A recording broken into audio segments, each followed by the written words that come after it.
dunia dan lain sebagainya. Itu luar biasa. Ya, hidup untuk Tuhan, tinggalkan dunia. Dan memang itu yang Tuhan mau. 1 Petrus 1 ayat 16, firman Allah berkata, kuduslah kamu karena aku kudus. 1 Tesalonika pasal 4 ayatnya yang ke-7, firman Allah dengan tegas mengatakan, Allah memanggil kita bukan untuk melakukan apa yang cemar, tapi untuk melakukan apa yang kudus. Ya, Allah tidak memanggil kita untuk melakukan apa yang cemar, tetapi melakukan apa yang kudus. Dan kalau kita menolak itu, kita bukan menolak pendeta Melato, kita bukan menolak manusia. Sebab dalam 1 Tesalonika 4 itu, ayat 7 dilanjutkan ayat 8. Barang siapa yang menolak ini, dia bukan menolak manusia, tapi dia menolak Allah. Saudara-saudara yang diberkati oleh Tuhan Yesus Kristus. Tuhan kita adalah Tuhan yang kudus. Tuhan kita adalah Tuhan yang sangat mengasihi orang berdosa. Tapi Tuhan kita sangat membenci dosa. Harus dibedakan. Dia mengasihi orang berdosa karena dia berkata, aku datang bukan untuk mencari orang benar, tapi aku datang untuk mencari orang berdosa. Supaya apa? Mereka bertobat. Itu bunyi dari Lukas pasal 5 ayat 32. Catat ayat itu. Anak manusia datang bukan untuk cari orang benar. Yesus bilang, aku datang bukan untuk cari orang benar. Karena pada prinsipnya memang tidak ada keturunan Adam dan Hawa yang disebut orang benar. Waktu itu, Farisi-farisi itu kan sombongnya minta ampun. Merasa dirinya rohaniawan, sudah tahu banyak ayat, belajar Alkitab, tapi Yesus bilang kalian munafik, kalian seperti kuburan berlabur putih, di luar saja kelihatan menarik, isi dalamnya busuk, tulang belulang, bau busuk. Itulah Farisi-farisi. Mereka juga orang berdosa, tapi menganggap dirinya lebih benar dari orang lain. Makanya kalau saudara baca perumpamaan Yesus untuk menyindir mereka dalam Lukas pasal 18, ya, mulai ayat 9. Mari kita lihat ayat itu, jemaat terkasih. Saya kalau ingat ayat itu, saya belajar bahwa ternyata dosa yang namanya kesombongan rohani itu yang tidak boleh ada di antara kita. Lukas pasal 18 mulai ayat 9, firman Allah berkata demikian. Dan kepada beberapa orang yang menganggap dirinya benar dan memandang rendah semua orang lain, Yesus mengatakan perumpamaan ini. Ada dua orang pergi ke bait Allah untuk berdoa. Yang seorang adalah Farisi dan yang lain pemungut cukai.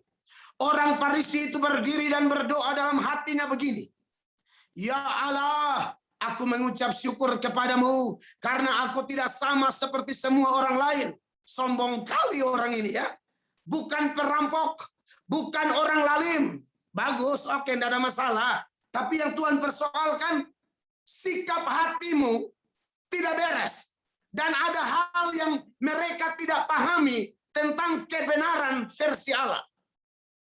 Bukan perampok, bukan orang lalim, bukan pezina, dan bukan juga seperti pemungut cukai ini.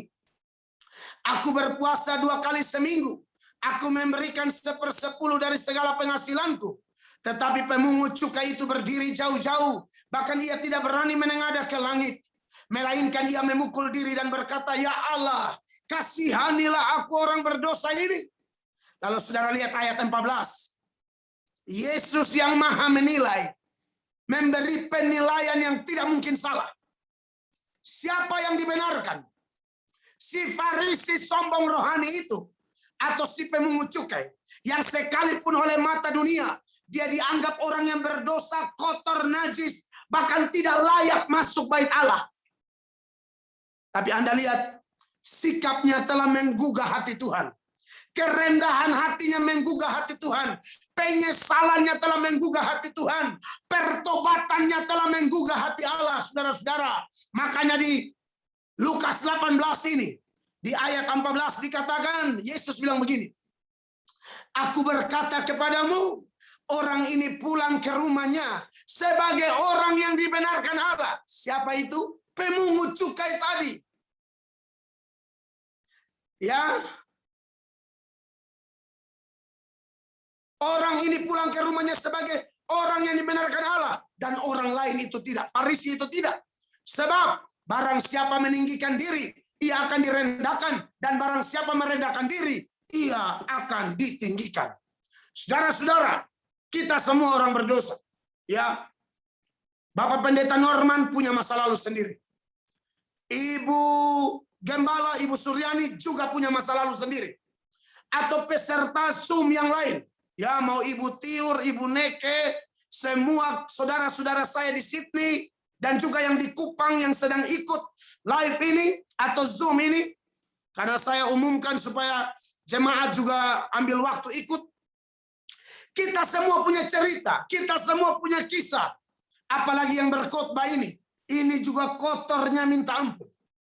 Ini juga rusaknya minta ampun. Ini sudah menjadi sampah di jalan, saudara-saudara. Sampah masyarakat. Tetangga-tetangga saya itu melarang anak-anaknya bermain atau bergaul dengan saya. Mereka suruh anak-anaknya masuk dalam rumah. Kalau saya ada di luar, mereka bilang jangan main dengan si setan itu. Bayangkan, saudara. Mereka tidak panggil, bilang Mel, si setan itu. Karena betul, saya sering ajak anak-anak mereka mencuri. Saya sering ajak anak-anak mereka pukul orang, aniaya orang. Saya sering ajak anak-anak mereka merampok pala kompas angkot di jalan-jalan. Jadi pantaslah kalau mereka bilang, jangan bermain dengan si setan itu. Aduh, saya bayangkan. Makanya sekarang bisa jadi pendeta, melayani Tuhan. Saya tidak kembali ke masa lalu, tapi tidak mungkin kita lupa sejarah, saudara-saudara. Saya tidak mungkin kembali lagi ke masa lalu. Yesus bilang, siapa yang sudah siap membajak, jangan menoleh ke belakang. Dia tidak layak bagiku. 2 Korintus 5 ayat 17 mengatakan, barang siapa yang ada dalam Kristus, dia adalah ciptaan baru. Yang lama sudah berlalu, sesungguhnya yang baru sudah datang. Tapi bagaimanapun, saya tidak bisa lupa dari mana Tuhan memungut saya. Dari mana Tuhan mengambil saya. Saya hanya sampah masyarakat. Sampah di jalan. Troublemaker. Pembuat kekacauan di mana-mana. Satu kali saya kena tangkap. Yang terakhir tuh saya kena tangkap kan 8 kali. Di sel, ditahan, ditangkap oleh polisi, POM, Brimob, aduh macam-macam. Masalah paling banyak tuh karena saya tusuk orang, saudara-saudara. Saya tikam orang. Karena saya fisik kan kecil. Jadi kalau mau berantem sama orang yang lebih besar, saya tidak bisa pakai adu fisik. Saya harus pakai alat. Untung belum ada pistol, kalau tidak saya udah pakai itu. Dulu ada sih rakitan gitu, kita buat rakit sendiri. Tapi ya kurang bagus, jadi saya pakai parang, pisau. Dan itu banyak orang saya hantam sampai habis-habisan. Bahkan saya pernah tikam orang 10 tusukan di depan gereja. Ibu Neke tahu tuh gereja Immanuel Oepura. Di depan gereja saya tusuk orang. Sampai dia sudah berteriak, Tuhan Yesus tolong. Saya tidak peduli. Saya hantam dia. Mulai dari betis, paha, dada. Saya tanya jantung bagian mana. Mereka bilang mungkin kiri. Saya hantam dengan tujuan kasih mati. Orang baru pulang gereja lagi. Hari Minggu pula. Saudara lihat betapa kotornya saya. Makanya ketika saya masuk tahanan. Kalau mau bebas harus penangguhan. Dan itu ada biaya. Saya ini orang miskin. Dan kemiskinan itulah penyebab saya menjadi jahat. Sudah miskin, keluarga pun tidak tahu pergi ke gereja. Papa tidak tahu gereja, mama tidak tahu gereja. Di rumah pun main judi terus, minum mabuk terus. Kadang-kadang kita untuk mau dulu zaman mungkin Bapak Norman, Matiur, mungkin tahu tuh dulu ada Porkas. Porkas, SDSB, ya kayak togel-togel gitu. Jadi untuk pasang togel kami main jailangkung. Panggil setan. Pasang nomor. Setan kasih tahu 4 angka, salah pula. Itu setan juga memang kurang ajar itu setan itu. Kasih 4 angka, salah pula. Katanya setan menyerupai opung saya gitu loh, mirip opung saya. Pantasan opung juga sekolah tidak betul kan dulu. Jadi, waduh, lingkungan keluarga, lingkungan kampung saya itu di NTT itu di Kota Kupang, lingkungan paling jahat tahun itu ya di kampung saya, Oepura namanya, itu jahatnya minta ampun. Saya bertumbuh di lingkungan itu, Bapak Ibu. Gereja di situ banyak sekali, tapi tetap setan kerja lebih kuat di daerah itu. Dan kami akhirnya terbawa arus. Jadi waktu mama saya, namanya seorang ibu, saudara mengertilah, sejahat-jahatnya anaknya, kalau anaknya sudah di penjara, ditangkap begitu kan, dia berjuang, mau supaya saya bebas gitu kan. Maka pergilah ke tetangga untuk pinjam duit, karena pihak korban yang kami aniaya, kami tikam itu, minta ganti rugi. Nah kami ini, ekonomi kami lemah, bahkan lemah lembut. Lemah lembut dan memang hancur-hancuran itu. Makanya mama saya keliling dari tetangga yang satu, keluarga yang satu, mau pinjam uang. Tapi saudara tahu, pergi itu hampir tidak dapat. Ada yang kasih tapi ngomel-ngomel. Ya kalau ngomel-ngomel tapi kasih masih mending. Ini sudah tidak kasih lagi, ngomel-ngomel sambil bilang kepada mama saya begini. Ibu, kalau kami punya anak seperti Mel, kami sudah cekek bikin mati. Orang Kupang bilang cekek itu cekik. Mereka bilang kalau katompu anak, pakai saya contoh bahasa Kupang ya. Mereka panggil mama saya tanta. Kalau katompu anak ke Mel, tanta kotong su cekek bikin mati. Bayangkan. Saudara bisa bayangkan itu. Maksudnya kalau kau tidak kasih pinjam, ya tak usah omong itu gitu loh. Orang mama saya ini lagi sedih, sejahat-jahatnya anaknya lagi menderita di balik terali besi.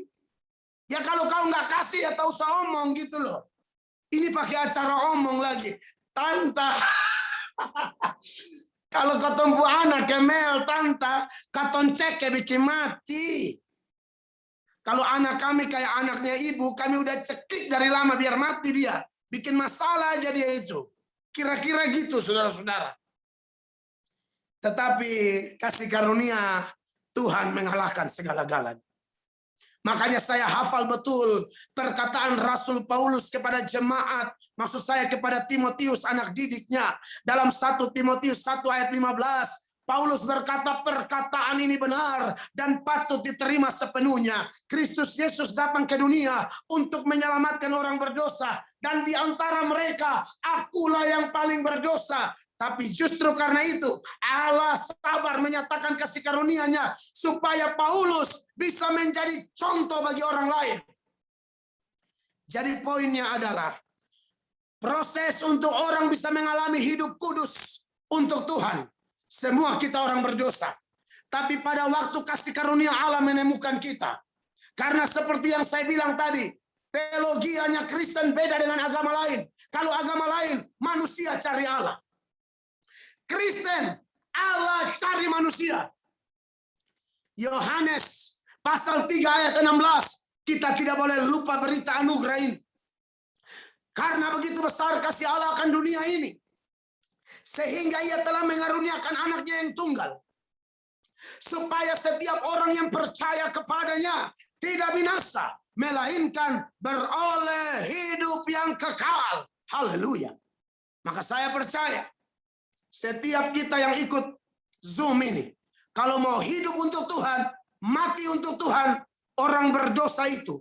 Harus ada di tangan Yesus. Harus ada di dalam Yesus. Yesus di dalam dia. Dia di dalam Yesus. Dia menjadi ciptaan baru. Dia dibedakan dari dunia. Dan diperuntukkan bagi Allah.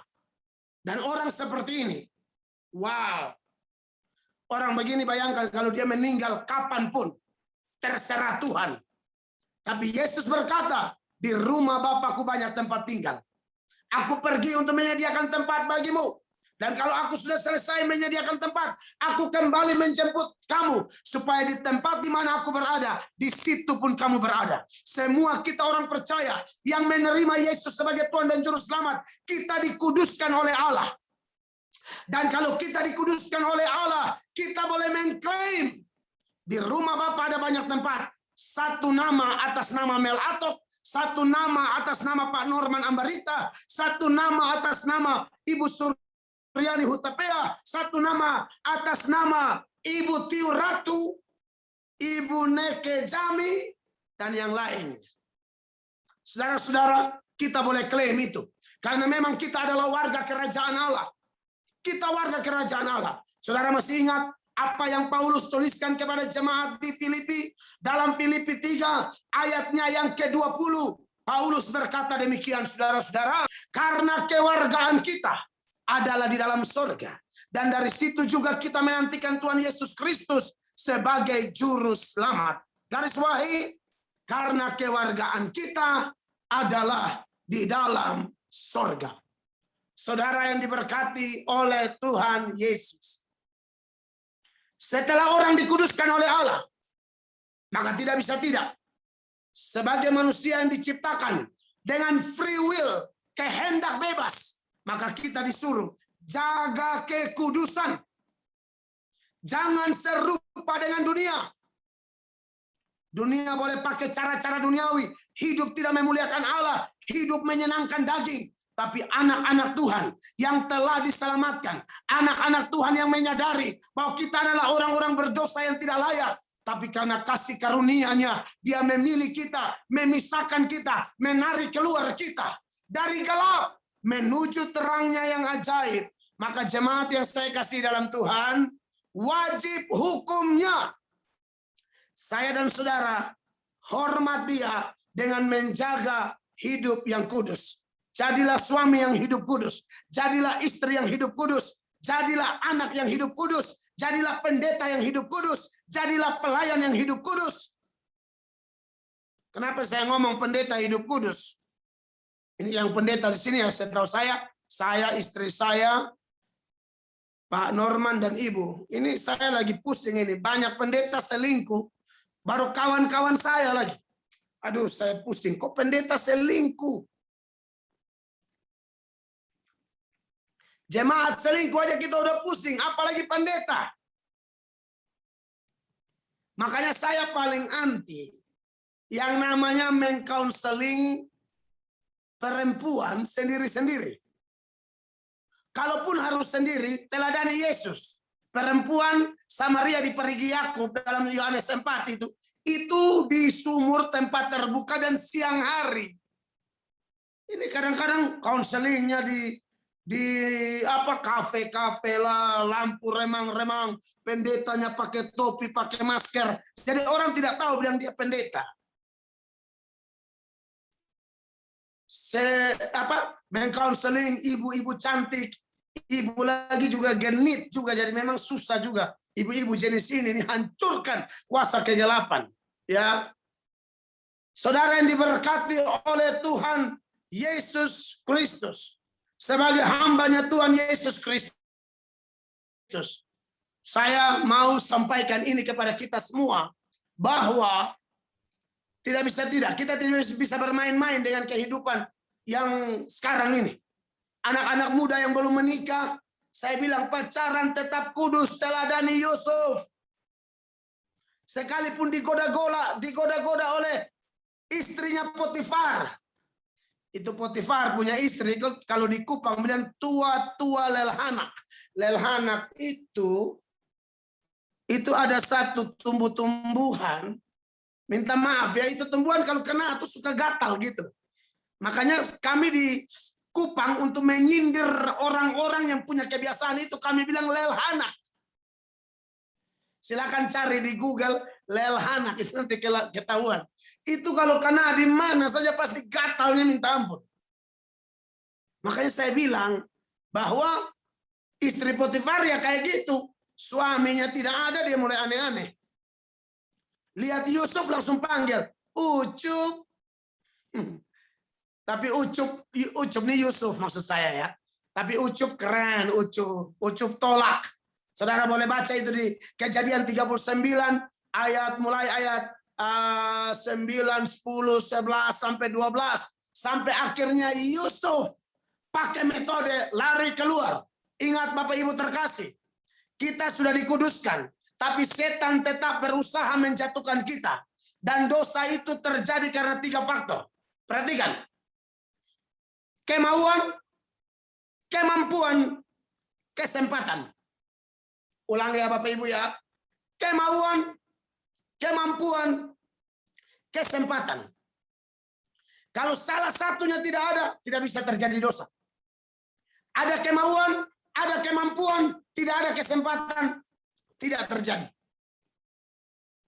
Ada kesempatan, ada kemampuan, tapi tidak mau, tidak jadi. Atau sebaliknya. Yusuf waktu itu hanya sendirian dengan si perempuan otak miring itu.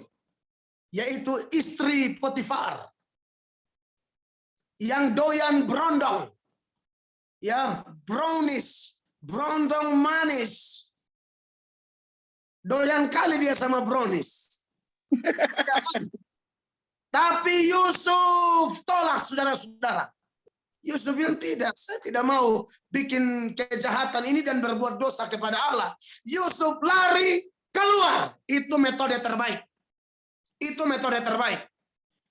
Saya omong ini bukan hanya anak muda. Kadang-kadang ada yang sudah tua, tapi tidak jaga kekudusan. Ini namanya STNK. Tahu STNK? Sudah tua nakal kembali. Makanya kemarin di daerah kami, ini contoh lagi daerah kami. Saya kan tidak tahu seluk-beluk Sydney dong. Saya lebih tahu kan daerah saya.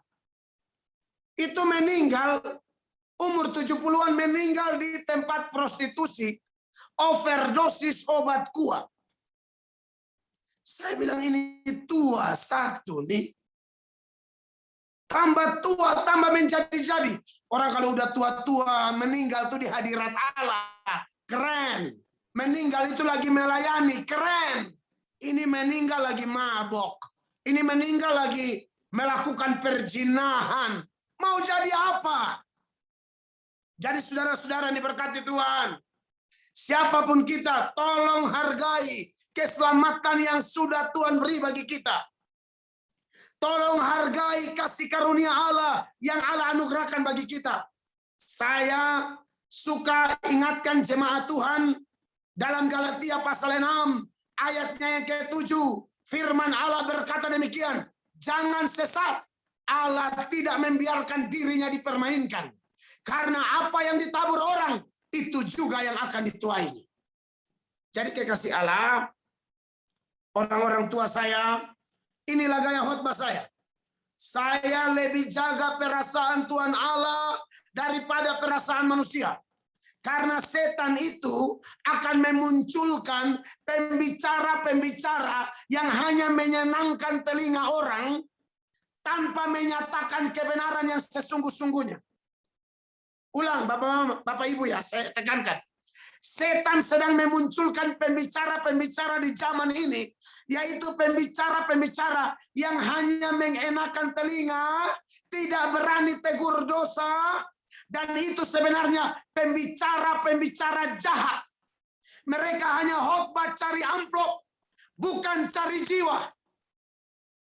Makanya Paulus bilang sama Timotius begini, jemaat terkasih. Paulus bilang sama Timotius begini dalam 2 Timotius 4 mulai ayat 2. Saudara dengar. Beritakanlah firman, siap sedialah, baik atau tidak baik waktunya. Nyatakanlah apa yang salah, tegurlah dan nasihatilah dengan segala kesabaran dan pengajaran. Karena ayat 3, akan datang waktunya orang tidak dapat lagi menerima ajaran sehat. Tetapi mereka akan mengumpulkan guru-guru menurut kehendaknya untuk memuaskan keinginan telinganya. Mereka akan memalingkan telinganya dari kebenaran dan membukanya bagi dongeng. Tetapi kamu, kata Paulus kepada Timotius, Kuasailah dirimu dalam segala hal, sabarlah menderita, lakukanlah pekerjaan penderita Injil, dan tunaikanlah tugas pelayananmu. Paulus berkata dalam Galatia 1 ayat 10, bagaimana sekarang? Adakah ku coba mencari kesukaan manusia? Adakah ku coba berkenan kepada manusia? Kalau aku masih mau mencoba berkenan kepada manusia, aku bukanlah hamba Kristus. Jadi kalau pengkhotbah, dia khotbah jaga-jaga perasaan. Aduh, ini tidak enak nih. Ini kakak saya, ini tante saya, ini kerabat saya, ini orang pernah kasih duit sama saya, dan lain sebagainya. Lalu karena ada orang-orang itu, khotbahnya jadi manis. Saya pikir ini pengkhotbah pembohong. Kita ini, saudara, kalau memang mencintai orang, tegur dosanya. Dan buat Bapak Ibu jemaat yang mendengar khotbah, kalau ada pendeta tegur dosa, justru Anda harus bersyukur. Apalagi kalau sampai tersinggung. Bagus. Itu artinya Roh Kudus sedang bekerja, menyentuh hati Anda dan saya. Jangan sudah berdosa lagi, tidak tersinggung lagi. Wah, itu saya anggap urat rohaninya sudah putus. Jemaat terkasih, seperti Ibu Suryani bilang, ini KKR, anggap saja KKR lapangan. Ini persiapan supaya corona selesai. Kita KKR di Sydney, kita KKR di Medan, kita KKR di mana-mana. Hantam kita dengan dahsyat luar biasa. Ada amin. Haleluya. Kekasih Allah. Bertobat. Kalau ada saudara yang terikat dengan dosa-dosa tertentu. Apalagi dosa-dosa yang Anda pegang kuat-kuat. Secara tegar tengkuk, secara sengaja. Ingat firman Allah. Dalam Yesaya 59 ayat 1 dan 2. Bukan tangan Tuhan kurang panjang. Atau telinga Tuhan kurang tajam, saudara-saudara. Tetapi dosa dan kejahatan kita membuat Allah bersembunyi. Dan kita berseru, berdoa pun tidak dapat apa-apa. Jadi ketika firman Allah ini disampaikan tentang poin hidup kudus. Ada dosa, buang, bereskan sekarang. Yang kedua, kalau kita bicara tentang hidup dan matiku bagi Tuhan, ya, maka kita meneladani Yesus. Hal yang kedua, kita harus menjadi orang Kristen yang rendah hati. Kenapa? Karena Tuhan kita ini, Tuhan Yesus, Dia itu Allah yang maha besar. Tapi Allah yang maha besar itu merendahkan dirinya. Dari titik paling kudus, titik paling mulia, titik paling luar biasa.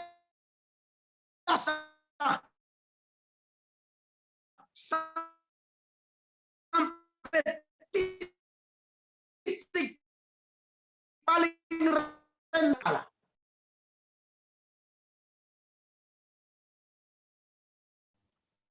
Yohanes 1 ayat 1 jelas. Pada mulanya adalah firman dengan Allah. Dan firman itu adalah Allah. Firman yang dimaksud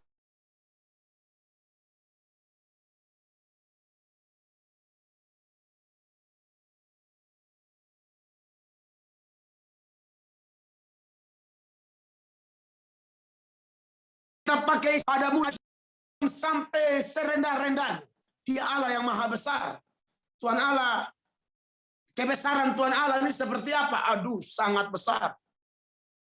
Bapak Ibu catat ayat-ayatnya. Di dalam Ayub pasal 11, ayat 7, 8, dan 9. Di situ firman Allah berkata, dapatkah engkau memahami hakikat Allah?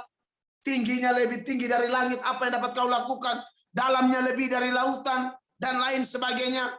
Di Ayub 36 ayat 26, dia bilang sesungguhnya Tuhan itu besar, tidak tercapai oleh pengetahuan kita.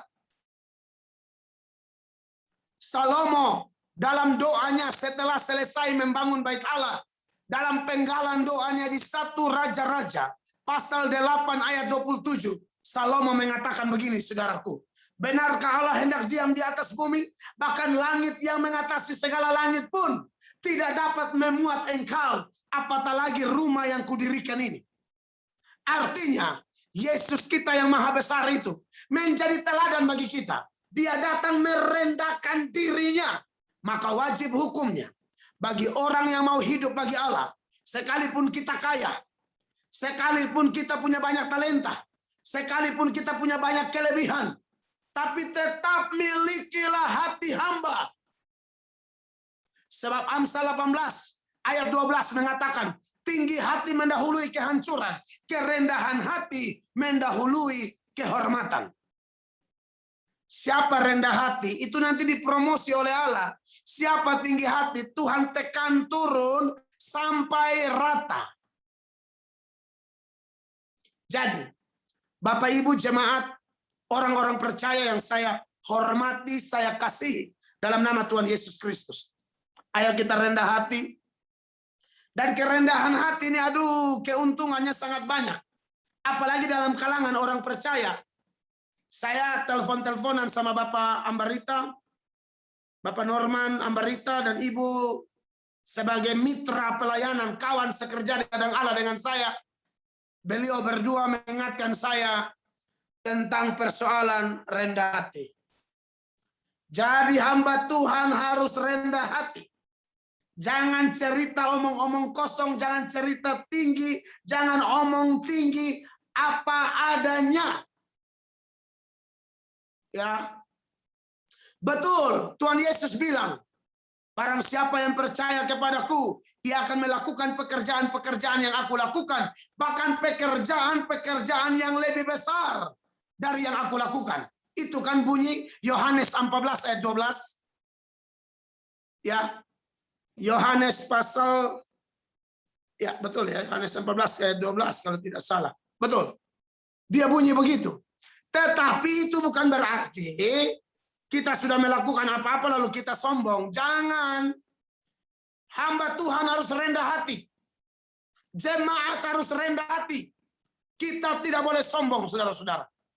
Apa yang kita miliki semua karena anugerah Tuhan semata-mata. Makanya saya bilang tadi, sebagai, ya saya anggap supaya orang, sebagai mitra sekaligus orang tua buat saya, Pak Norman Ambarita dan Ibu bilang, rendah hati. Dan itu benar, saudara-saudara. Paulus bilang, aku bekerja lebih keras dari mereka semua. Tapi sekali-kali bukan aku, tapi kasih karunia Allah yang menyertai aku. Ini baru namanya orang hidup bagi Tuhan dan dia mati bagi Tuhan. Yesus bilang, kalau kau melakukan segala sesuatu, bilang, sesungguhnya aku hanyalah hamba yang tidak berguna, yang harus melakukan apa yang harus aku lakukan. Jadi Bapak Ibu jemaat terkasih, saudara-saudara saya di Australia, di Indonesia yang ikut Zoom ini, kita hanya hamba. Memang ada yang pernah protes saya. Mereka bilang begini, Pak Mel, kita ini bukan hamba lagi Pak Mel, kita udah sahabat. Pak Mel lupa ayat kali. Saya bilang, ini di radio nih. Ayat yang mana ya? Itu yang Yohanes 15 ayat 14-15 kan Yesus bilang, aku tidak menyebut kamu hamba tapi sahabat. Jadi sebenarnya istilah hamba tidak ada lagi Pak Mel. Saya bilang, Ibu baca Alkitab tidak lengkap. Saudara baca Alkitab tidak lengkap. Betul, di ayat 14-15 dia bicara tentang sahabat. Tapi kenapa di ayat 20, lanjutan dari Yohanes 15 itu, dia singgung tentang hamba lagi. Artinya, ketika dia bicara sahabat, betul-betul bicara tentang kedekatan kita. Pergaulan karib kita dengan Allah. Kapan saja, di mana saja, dalam keadaan apa saja, jangan pernah putus kontak dengan sahabat kita. Tapi dalam urusan melakukan pelayanan, atau kita dipercayakan mengalami pencapaian-pencapaian dalam hidup ini, kita tetap harus memiliki hati hamba.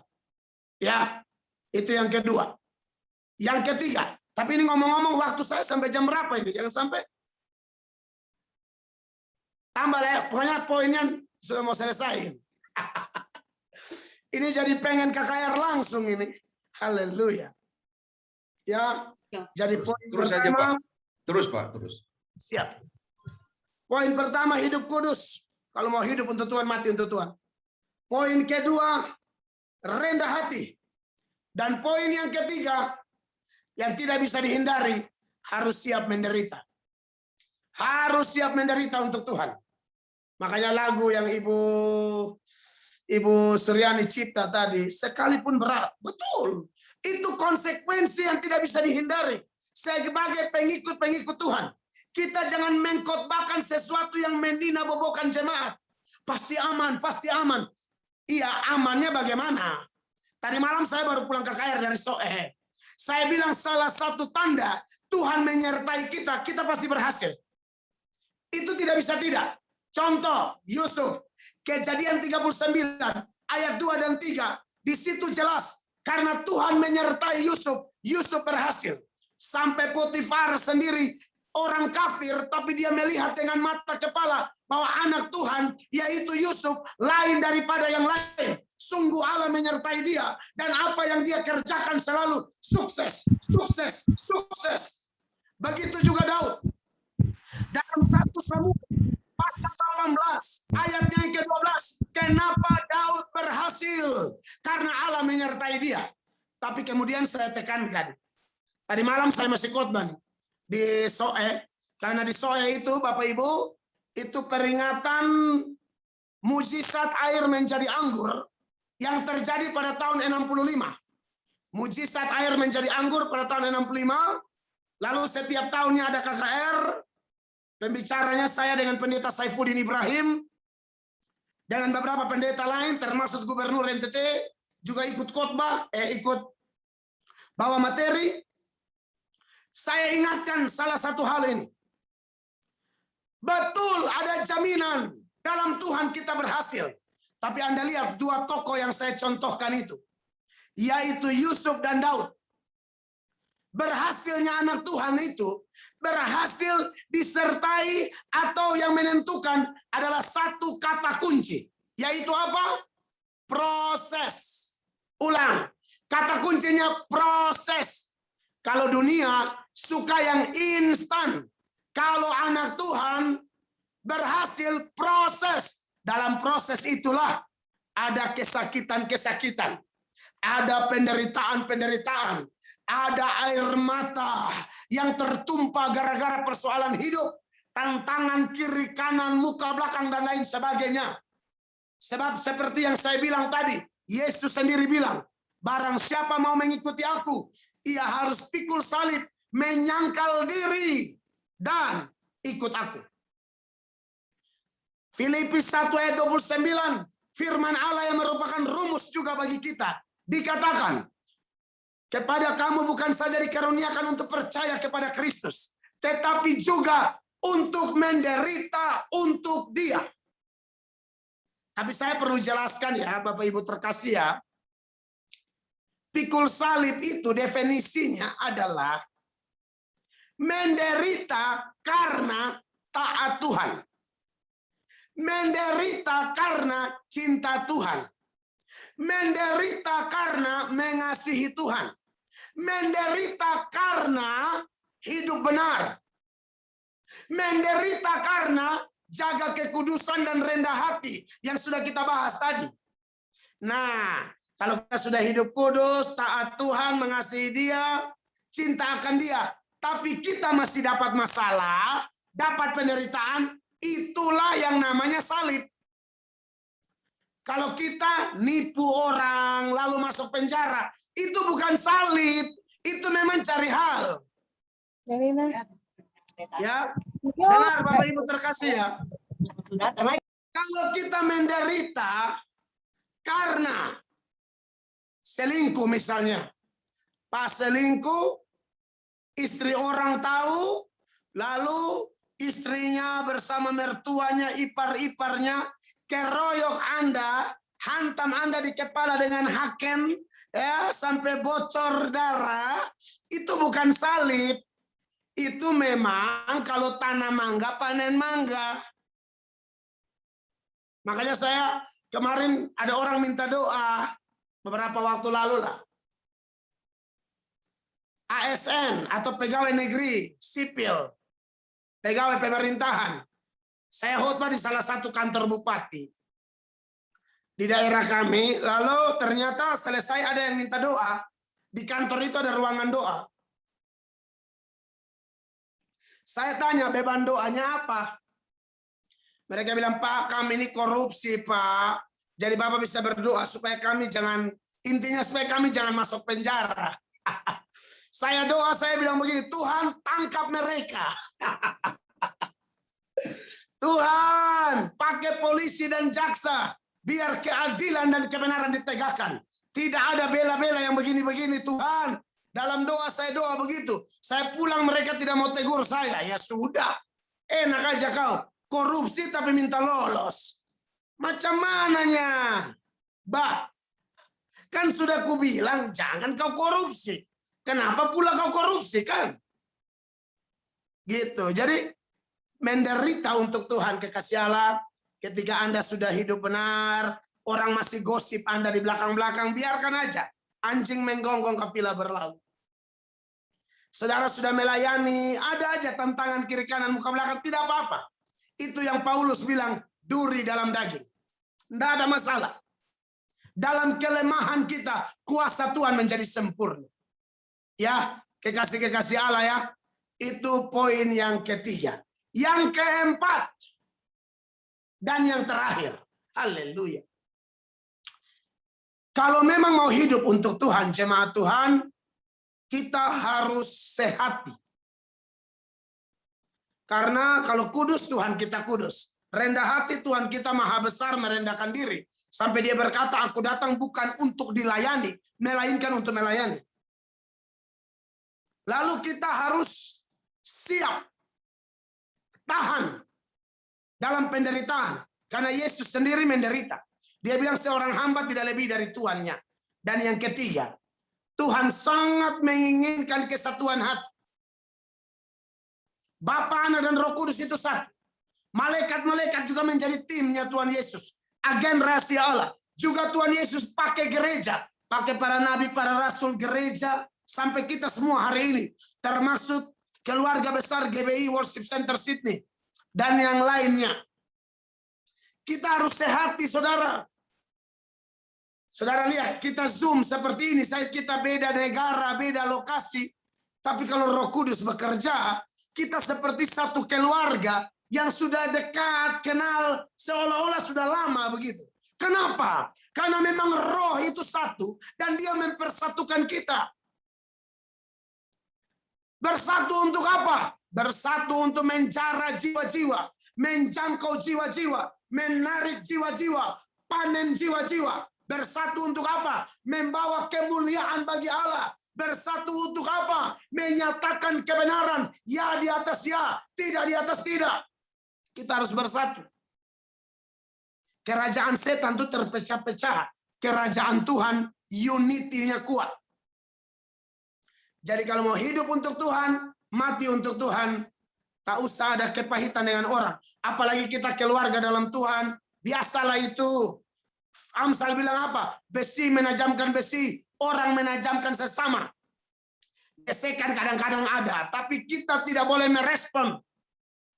Seperti gaya manusia lama, kita respon dengan kepahitan. Jangan. Kita diajar mengampuni, mengampuni, mengampuni, mengampuni. Khotbah saya hari ini sederhana saja. Mari kita hidup untuk Tuhan, mati untuk Tuhan. Bagaimana? Hidup kudus, karena dia kudus. Hidup rendah hati, karena dia Allah Maha Besar yang merendahkan dirinya. Gila lu. Tahan dalam penderitaan. Dan yang keempat, mari kita bersatu hati. Mau yang di Medan, mau di Kupang, di Sydney, di Jakarta, dimanapun kita keluarga kerajaan Allah. Mari saudara-saudara, saya mau berdoa buat kita. Kita tenangkan diri kita dan kita berdoa. Angkat kedua belah tangan kita semua. Bapa di sorga, hamba-Mu yang hina ini telah bicara atas nama-Mu. Dan hamba tahu khotbah hamba tidak sempurna. Tapi Engkau Allah yang sempurna berjanji. Ketika 2-3 orang berkumpul dan sepakat, Engkau hadir di tengah-tengah kami. Engkaulah yang memberkati Zoom ini Tuhan. Sehingga hamba percaya saat ini, orang berdosa diampuni oleh Tuhan. Kalau ada kami yang angkat tangan dan meminta ampun dosa-dosa kami, saat ini hamba percaya, sekalipun dosa kami merah seperti karmisi, merah seperti kain kesumba, akan diputihkan seputih salju, seputih bulu domba. Firman-Mu berkata dalam 1 Yohanes 1 ayat 9, jika kita mengaku dosa kita, Ia setia dan adil, Ia akan mengampuni kita dari segala dosa kita dan menyucikan kita dari segala kejahatan kita. Hamba percaya di dalam nama Yesus. Bagi kami yang sakit, mujizat masih ada. Tidak ada yang mustahil. Kesembuhan terjadi dalam nama Yesus. Menurut kuasa dan kehendak Tuhan Yesus. Yang lemah dikuatkan. Yang susah dihiburkan. Yang terikat terbelenggu dilepaskan. Dalam nama Tuhan Yesus Kristus. Segala glory kemuliaan bagi Allah. Demi nama Tuhan Yesus. Penuhi kami dengan Roh Kudus. Berkati semua hamba-hamba-Mu Tuhan. Bapak Norman Ambarita, Ibu dan jemaat, Matiur, Maneke, semua pengisi pujian yang luar biasa tadi, trio, lalu semua kami dari berbagai daerah yang sedang ikut dalam nama Yesus. Kami dipenuhi dengan Roh Kudus, karena tanpa itu kami tidak bisa melakukan khotbah tadi. Oleh karena itu penuhilah kami dengan Roh Kudus ya Bapa, sehingga kami mampu menjadi pelaku firman Allah. Dalam nama Tuhan Yesus, hamba percaya saudara-saudara hamba diberkati luar biasa. Demi Yesus Kristus kami berdoa, dan semua yang diberkati Tuhan, sama-sama kita berkata, amin. Amin. Luar biasa, semua kami diberkati oleh Tuhan. Bapak Pendeta Mel, kami percaya ini bukan kebetulan, tetapi sudah dirancangkan Tuhan. Rambut di kepala tidak akan jatuh tanpa seizin Tuhan. Pilihan yang luar biasa hari ini, kami harus hidup kudus, rendah hati, dan juga mau menderita karena melakukan kebenaran firman Tuhan. Dan kami juga harus sehati, karena di mana ada kesatuan hati, disitulah berkat Tuhan tercurah atas hidup kami. Sebelum ibadah ini kita tutup, kita mau dengarkan lagi lagu yang pertama tadi. Ku mau iring Tuhan, apapun yang terjadi, sampai akhir hidup. Tuhan berkata, mari sahabat bersamaku di sorga. Silakan Eda Laura, waktu dan tempat.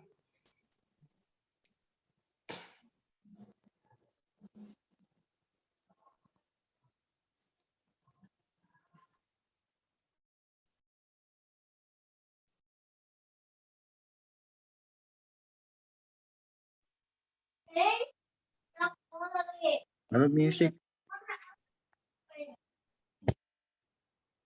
Ini masih nge-record ini.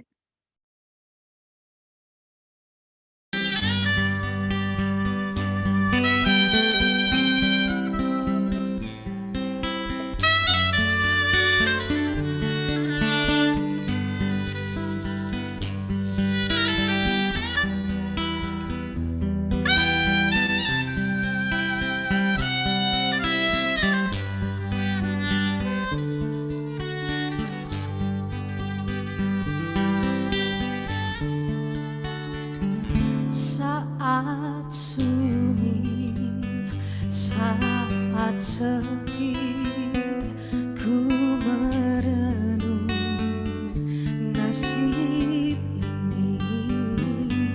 Sesungguhnya hidup ini tak berarti tanpa salib Tuhan bersamaku. Sungguh aku menyesali akan hidupku begini. Ku abaikan kasih setiamu, hidup dalam dosa penuh nista.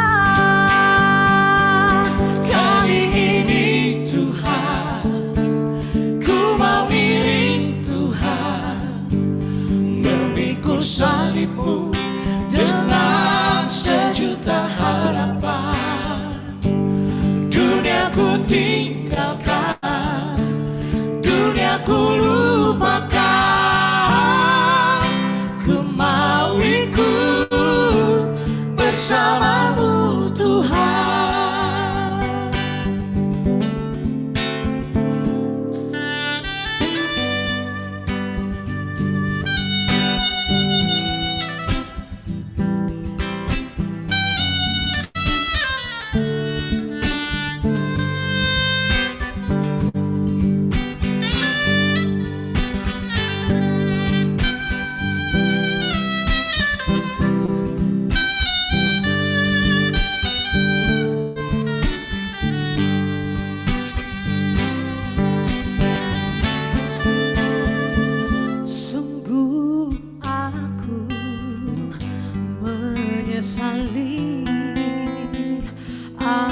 hidupku begini, ku abaikan kasih setiamu, hidup dalam dosa penuh nista. Kali ini Tuhan, ku mau iring Tuhan, memikul salibmu dengan sejuta harapan. Dunia ku tinggalkan, dunia ku lupakan, ku mau ikut bersamamu Tuhan. Kali ini Tuhan, ku mau iring Tuhan, memikul salibmu dengan sejuta harapan. Dunia ku tinggalkan, dunia ku lupakan, ku mau ikut bersamamu Tuhan, ku mau ikut bersamamu Tuhan.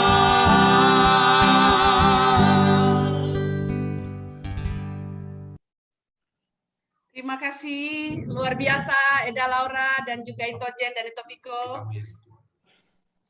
Kita harus mengiring Tuhan apapun yang kita alami, tetap sampai Tuhan Yesus memanggil seperti tadi khotbahnya. Tunggu giliran atau kita nanti terangkat di awan-awan permai, mempelai Tuhan yang siap ke sorga, yang tidak bercacat, tidak bercela. Beri pujian buat Tuhan. Siapa yang diberkati hari ini? Coba saya mau lihat tangan-tangan yang diberkati. Kita akan adakan lagi KKR ini. Luar biasa, firman Tuhan ya dan amin. Allah turut bekerja dalam segala sesuatu mendatangkan kebaikan. Roma 8 ayat 28, ayat 29, agar kita semakin sempurna lewat ibadah Jum KKR ini. Kita nggak perlu undang Pak Mel untuk urus visa, tidak perlu tiket. Jadi semua mendatangkan kebaikan, saudaraku. Firman Tuhan ya dan amin.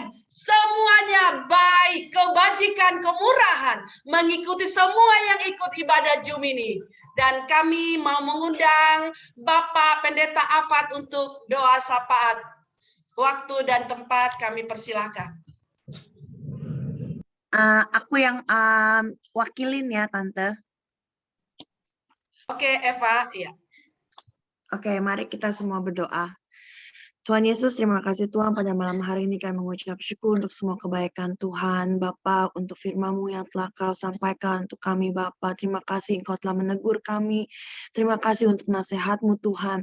Mungkin kami semua Tuhan hamba-Mu juga ya Bapa yang mendengarkan Tuhan. Perlu Tuhan ditegur dengan keras ya Bapa sehingga kami bisa bertobat. Sehingga kami bisa mengikut Tuhan dengan sungguh-sungguh. Sehingga kami bisa hidup dan mati untuk Tuhan. Bapa, terima kasih Tuhan untuk malam hari ini. Sebelum kami mulai doa ya Bapa, biarkan Tuhan ampuni segala dosa kesalahan kami, ampuni Tuhan sehingga apa yang kami doakan, apa yang kami panjatkan Tuhan bisa diterima oleh Tuhan dan Tuhan menjawab pada waktu-Mu. Biarkan semua doa kami yang akan kami panjatkan Tuhan beralaskan dengan kasih karunia Tuhan, dengan darah Tuhan yang menyucikan. Bapa, pada malam hari ini kami berdoa Tuhan untuk bangsa Indonesia. Kami berdoa Tuhan untuk Pak Jokowi dan Pak Maruf Amin beserta seluruh menteri sampai ke RT RW. Tuhan Yesus, berikan mereka Tuhan roh yang takut akan Tuhan. Bapa, lebih dari semuanya itu Tuhan kami berdoa selamatkan jiwa mereka Tuhan. Kalau mereka belum mengenal Tuhan, Tuhan perkenalkan dirimu, siapa dirimu itu Tuhan kepada mereka masing-masing sehingga mereka seluruh keluarga mereka pun diselamatkan di dalam nama Tuhan Yesus Kristus. Bapa, kami berdoa Tuhan untuk di Indonesia COVID-19 sudah sangat-sangat membaik ya Bapak. Kami mengucap syukur untuk semua karena kasih karunia Tuhan dan kebaikan Tuhan. Kami tetap berdoa Tuhan bagi dokter-dokter, nurses, orang-orang yang sedang sakit di rumah sakit, di ICU, ventilated, sampai yang di isolasi mandiri. Tuhan Yesus, Engkau tolong, Engkau sembuhkan, Engkau jaga, Engkau berikan kesehatan, kekuatan bagi mereka Tuhan. Bapak, tidak ada yang mustahil Tuhan COVID-19 ini Tuhan. Hanya bagaikan debu buat Engkau Tuhan. Kami percaya Tuhan Yesus akan semakin membaik bagi Indonesia. Dan juga Tuhan, ekonomi Indonesia Engkau pulihkan di dalam nama Tuhan Yesus. Indonesia bukanlah menjadi developing country, tapi Tuhan, country yang akan menjadi sukses Tuhan dalam membangun ekonomi mereka, kami ya Bapak. Terima kasih Tuhan, melalui Pak Jokowi beserta menteri-menterinya ya Bapak, Engkau mengurapi mereka Tuhan, biarkan tangan Tuhan yang selalu menyertai mereka. Bapak, kami juga berdoa Tuhan untuk gereja-gerejamu yang ada di Indonesia. Tuhan, Kau memberkati Bapak, mereka yang ada di kota-kota besar sampai yang terpencil, sampai terpelosok Tuhan Yesus. Engkau memberkati mereka ya Bapak, biarkan kasih karuniamu, kasih mula-mulamu Tuhan membakar kehidupan anak-anakmu Tuhan dimanapun mereka berada, para evangelis, para gembala, para pelayan Tuhan, apapun yang mereka layani Tuhan, Tuhan memberikan kesatuan hati, Tuhan memberikan kerendahan hati, Kau memberikan roh yang menyala-nyala Tuhan bagi mereka Tuhan, agar mereka Tuhan tetap setia dalam segala proses yang mereka harus hadapi dalam pelayanan mereka ya Bapak. Terima kasih Tuhan. Kami juga mau berdoa Tuhan untuk bangsa negara Australia ini Tuhan. Kami berdoa Tuhan untuk Scott Morrison Perdana Menteri kami beserta para government ya Bapak, beserta para premier-premier yang ada sampai ke mayor ya Tuhan, sampai ke council semuanya Tuhan, Kamu memberkati. Biarkan tangan Tuhan mengurapi Scott Morrison beserta para jajaran pemerintahannya ini Tuhan. Biarkan Tuhan apapun yang dia sedang mereka sedang planning Tuhan, biarkan semuanya itu berasal dari Tuhan.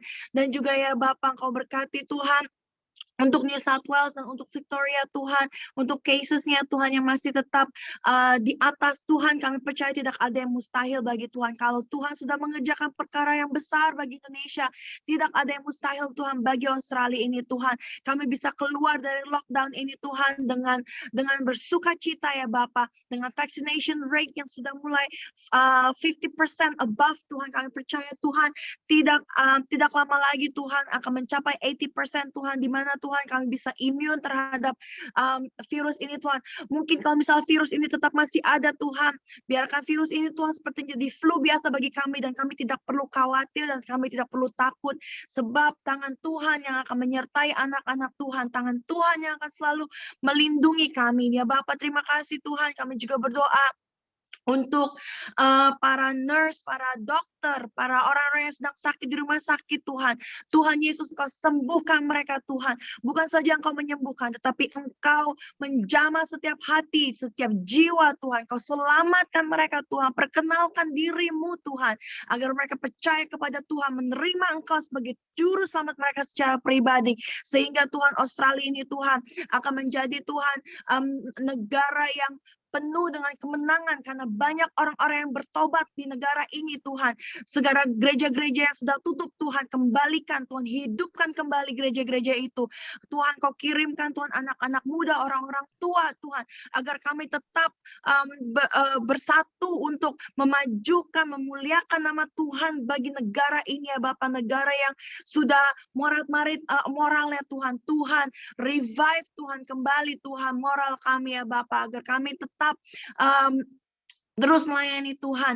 Kami berdoa Tuhan Yesus untuk gereja kami ya Bapak di Mascot GB Worship. Tuhan, Kau memberkati Pak Norman, Tante Suryani, beserta para pendeta pembantu, Tante Rita, Tante Sian, dan setiap para pelayan-pelayan yang involved dalam pelayanan Tuhan. Kau memberkati kami ya Bapak.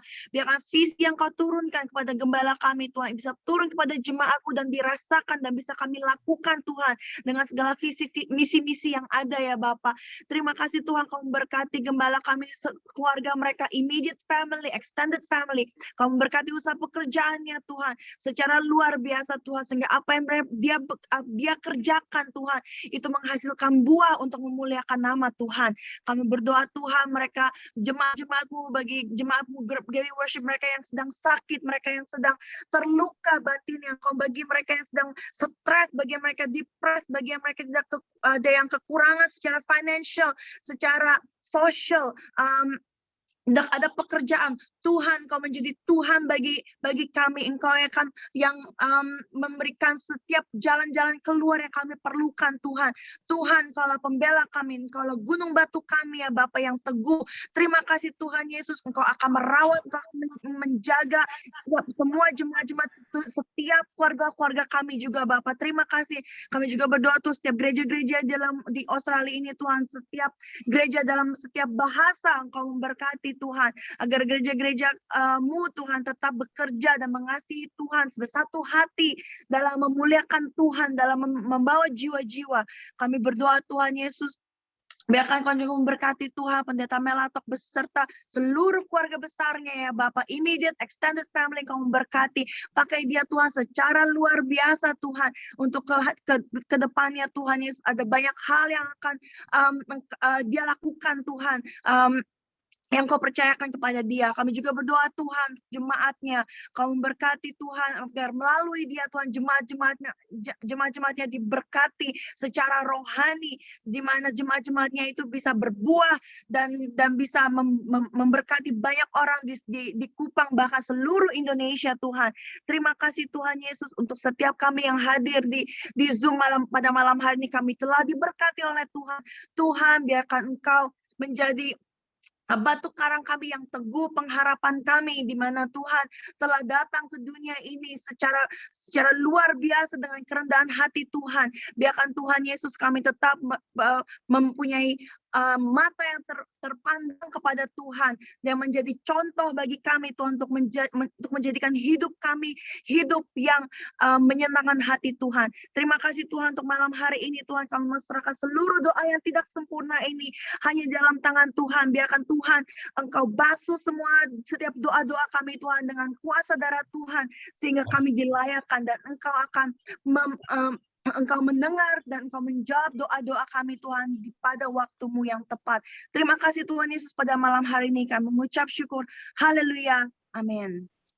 Mari saudara-saudaraku, Bapak Ibu yang diberkati Tuhan, kita akan mengakhiri ibadah ini. Kita akan menutup dengan doa berkat. Saya undang juga hamba-hamba Tuhan, termasuk Pendeta Melatok dan pendeta-pendeta yang lain. Saya lihat ada banyak yang ikut. Mari kita arahkan tangan kita kepada semua jemaat dan para Bapak Ibu yang ada di dalam ibadah ini. Mari kita buka hati kita arahkan hati kita ke surga dan terima berkat dari Tuhan. Berkat anugerah dan damai sejahtera dari Allah Bapa di surga yang melampaui segala akal, dan persekutuan kita dengan Roh Kudus dan kekuatan baru dari Tuhan kita Yesus Kristus mempelai pria surgawi, itulah yang memberkati saudara dan saya mulai malam hari ini sampai selama-lamanya. Maranatha, sampai Tuhan Yesus datang kali kedua. Di dalam nama Tuhan Yesus Kristus, semua kita yang diberkati dan percaya, sama-sama katakan amin.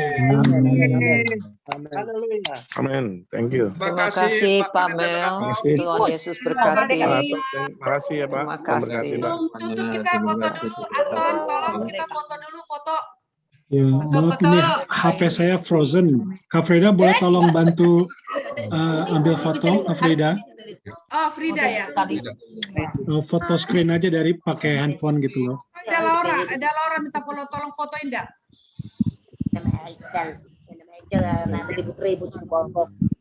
Ya.